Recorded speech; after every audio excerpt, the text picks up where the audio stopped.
Sampai jumpa lagi rekan-rekan semua. Kisah pemuda kaya yang sederhana. Episode 249. Teman-teman, kali ini kita telah memasuki episode 249. Jangan lupa like dan komennya ya. Dan bagi yang belum subscribe, silahkan subscribe dulu supaya teman-teman dapat pemberitahuan jika kami upload cerita terbaru. Dan admin mengucapkan terima kasih kepada rekan-rekan yang telah mengikuti cerita ini. Mari kita dukung channel ini supaya senantiasa bisa terus menampilkan cerita-cerita terbaru dari kisah pemuda kaya yang sederhana. Kita kembali ke cerita. Pada episode yang lalu diceritakan, saat itu tiba-tiba ada seorang pria parubaya berpenampilan seperti pimpinan sebuah perusahaan yang mendatangi Andi. Terlihat pria itu membungkukkan badannya sebagai pertanda kalau pria parubaya itu begitu menghormati Andi. Ternyata tanpa diketahui oleh Andi, sikap sang pimpinan perusahaan ini diam-diam diamati oleh sepasang mata dari jarak sekitar 7 meter dari tempat Andi berdiri. Ternyata orang yang mengamati Andi itu adalah Dennis. Ya, ternyata saat itu Dennis telah selesai dengan keperluannya. Ternyata hanya 1 atau 2 menit Dennis telah selesai dan Dennis bermaksud untuk kembali menemui Andi. Pak Andi, saya Sofyan Immanuel. Saya adalah pimpinan perusahaan, kata Pak Sofyan Immanuel sambil menyebutkan nama perusahaan yang dipimpinnya. Saya ini sangat kagum kepada Pak Andi. Bapak masih muda tapi sudah seluar biasa seperti ini, Pak. Kapan-kapan kalau Bapak ada waktu deh, saya ingin menghadap Bapak. Bisa kan, Pak? Kata Pak Immanuel kemudian. Oh, tentu bisa, Pak. Tinggal Bapak hubungi ke bagian saya saja, nanti Bapak bicarakan dengan sekretaris saya biar kita atur jadwalnya. Saya juga harus mencari waktu terbaik untuk bertemu dengan pimpinan perusahaan sehebat Bapak. Terus bekerja dan dinikmati saja ya, Pak. Kami berharap besar dengan pimpinan seperti Bapak ini. Oh ya Pak, saya ke dalam dulu ya Pak. Dan jangan lupa Bapak kalau sempat menghubungi sekretaris saya untuk mengatur waktunya ya Pak. Kata Andi kemudian. Andi kemudian berpamitan dan masuk ke sebuah lift yang ada di ruangan itu. Dan sang pimpinan perusahaan itu pun kini didatangi oleh beberapa orang anak buahnya.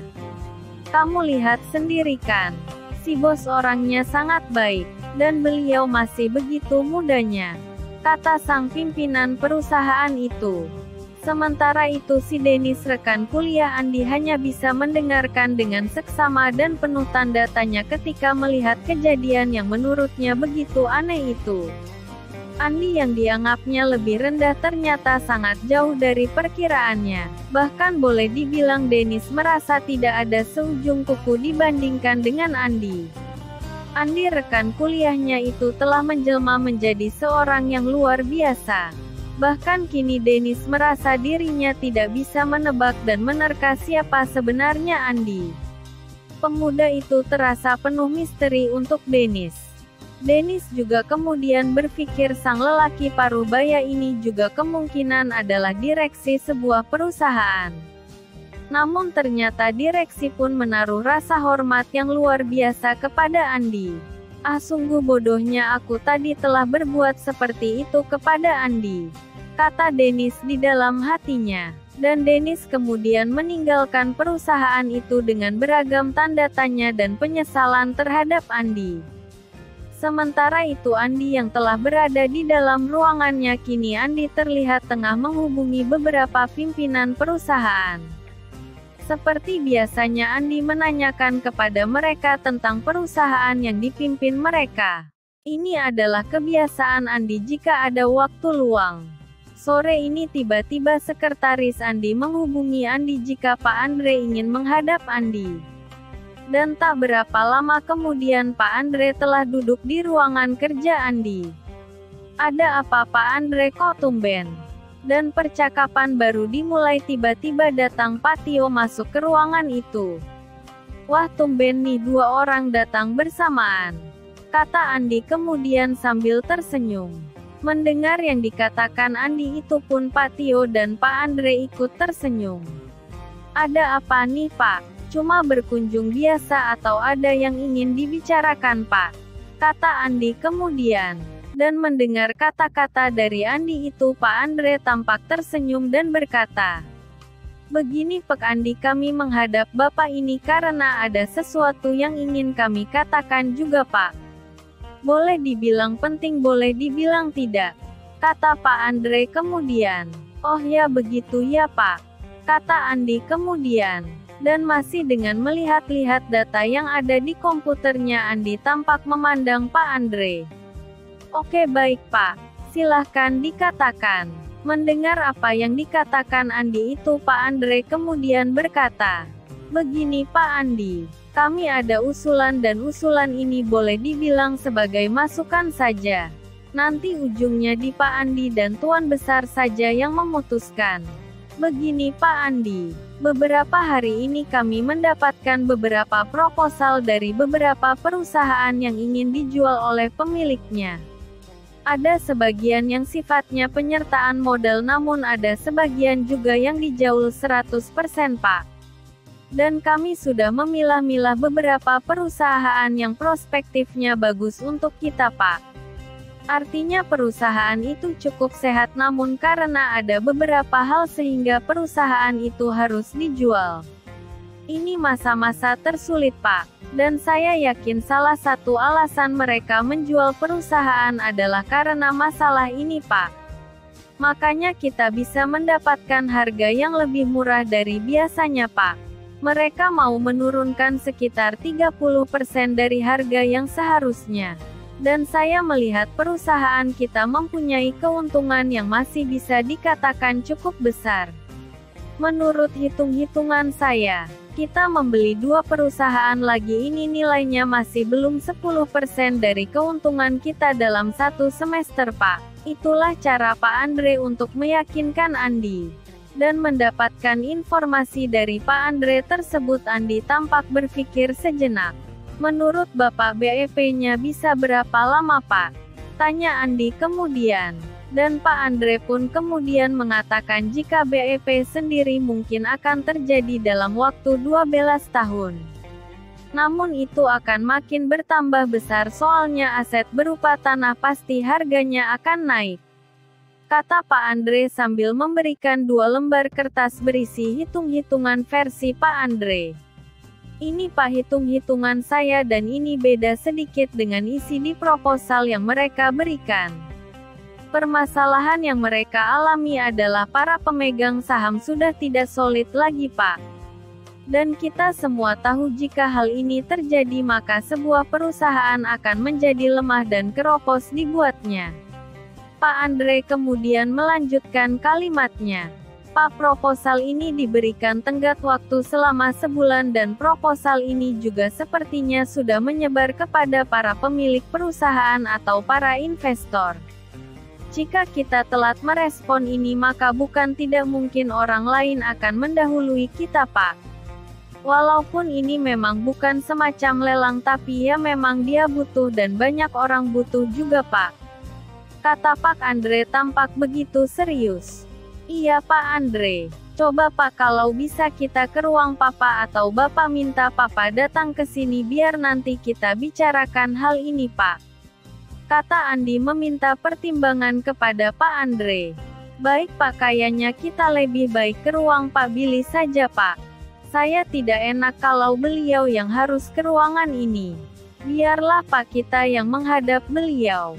Pak Andre kemudian memerintahkan Ibu Sisi untuk menghubungi sekretaris Pak Billy dan meminta izin jika Andi dan beberapa orang stafnya ingin bertemu dengan Pak Billy. Dan beberapa saat kemudian Ibu Sisi menghampiri Pak Andre. Pas saat ini malah bisa kata sekretarisnya Pak Billy soalnya ini kan sudah sore jadi sudah tidak ada tamu lagi yang ditemui Pak Billy. Kata Bu Sisi. Kini Andi dan Pak Tio serta Pak Andre kemudian berjalan menuju ke ruangan Pak Billy. Ruang Pak Billy ternyata masih satu lantai dengan ruangan Andi. Kedua pimpinan itu berada di lantai 5 di gedung ini. Dan hanya dalam beberapa menit ketiga orang itu telah berada di ruang direktur utama perusahaan ini. Ternyata Pak Billy telah menunggu Andi dan kedua orang stafnya itu di ruang meeting. Kita bicara di sini saja, An. Siapa tahu butuh perlengkapan untuk alat ngobrol dan diskusikan di sini alatnya ada. Soalnya kayaknya ini kok kayak ada yang ingin kalian bahas. Iya kan Pak Andre? Apa ini yang mau kalian bahas? Tanya Pak Billy kepada Pak Andre. Iya Pak, ada yang mau kami bahas. Tapi enaknya biar Pak Andi saja yang menyampaikan atau membuka apa yang ingin disampaikan. Nanti jika pembicaraan sudah berjalan mungkin saya baru masuk dan menjelaskan lebih detail lagi Pak. Kata Pak Andre kemudian. Andi kemudian menyampaikan kepada Pak Billy seperti yang tadi disamikan oleh Pak Andre dan Andi meminta masukan dari Pak Billy. Iya An, Papa paham dengan maksud kamu ini. Tapi kita perlu rapat internal dulu untuk membahas masalah ini. Tolong Andre siapkan segala sesuatunya untuk meeting kita hari Senin ya. Soalnya besok Andi kemungkinan sudah tidak masuk kerja.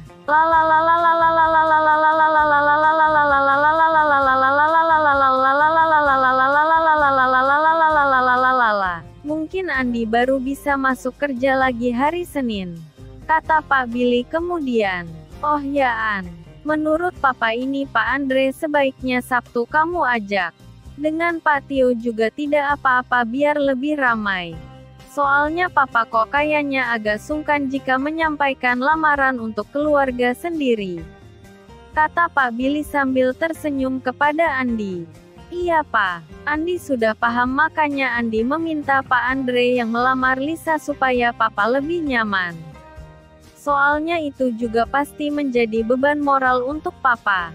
Gak apa-apa kan Pak Andi minta tolong ke Pak Andre. Oh bagus itu An. Tadinya Papa juga berpikir seperti itu. Percuma kita punya Pak Andre kalau tidak kita manfaatkan kaya. Gimana Pak Andre? Apakah Pak Andre siap dengan misi khusus ini Pak? Kata Pak Billy sambil tersenyum dan menepuk pundak Pak Andre. Iya Pak, saya siap. Untuk keluarga Tuan Besar saya pasti siap untuk apapun. Iya kan Pak Tio? Tanya Pak Andre kepada Pak Tio. Mendengar pertanyaan dari Pak Andre itu pun Pak Tio terlihat tersenyum dan berkata pasti Pak. Kita aja lakukan apapun untuk tua besar. Nah kalau gitu Pak Andre dan Pak Tio besok Sabtu aku tunggu jam 8 pagi ya di rumahku. Mohon jangan siang-siang soalnya ada persiapan juga yang harus kita persiapkan. Dan ini biodata kami dan keluarga Pak Ferry sebagai bahan untuk Pak Andre. Ini juga ada beberapa data termasuk mas kawin yang akan kita berikan kepada mereka. Dan ini juga ada data-data lain sebagai pendukungnya. Nanti kalau data dan infonya kurang bisa hubungi Andi ya. Andi mungkin besok sudah cuti selama sehari. Dan Pak Andre juga masih ada waktu sehari untuk mempersiapkan materi yang ingin dikatakan. Tapi di catatan itu materi pokoknya sudah ada kok. Tinggal Pak Andre mengembangkan saja. Sudah jelas Pak Andre? Tanya Pak Billy kemudian. Sudah Pak, ini sudah jelas tinggal saya kembangin sedikit. Ini mudah kok, kata Pak Andre kemudian. Pak Billy kemudian berkata kembali. Oh ya Pak Andre, apa tadi yang ingin disampaikan kepada saya? Maaf ini tadi pembicaraan saya potong sebelum Pak Andre memulai pembicaraan. Oke sekarang tolong disampaikan. Dan mendengar Pak Billy berkata seperti itu Pak Andre segera menyampaikan informasi yang telah disampaikan kepada Andi.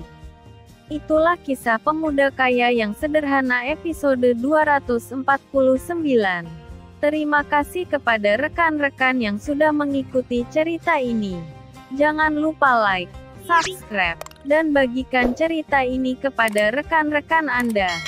Silahkan rekan-rekan tulis saran dan komentar Anda. Dan mari kita majukan channel ini. Supaya kita bisa terus menikmati cerita ini. Terima kasih.